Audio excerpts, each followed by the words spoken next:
నమస్కారం ఈటీవీ 360కి స్వాగతం. ముందుగా ప్రధాన అంశాలు. పులివెందుల నేలపై నేడు కృష్ణమ్మ పరవళ్లు. గండికోట నుంచి నీరు విడుదల చేయనున్న సీఎం.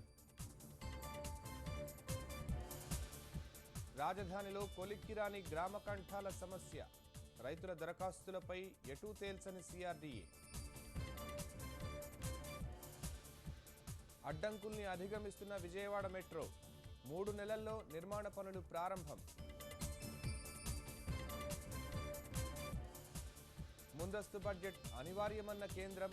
విపక్షాల అభ్యంతరాలపై ఈసీకి సమాధానం.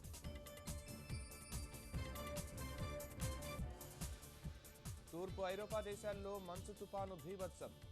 సర్వ వ్యవస్థలు స్తంభించి అల్లాడుతున్న జనం. వాడవాడలా ముందస్తు సంక్రాంతి కోలాహలం. రంగవల్లులు ఆటపాటలతో సందడే సందడి.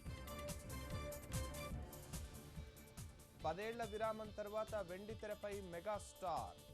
నేడు ప్రేక్షకుల ముందుకు ఖైదీ నంబర్ 150.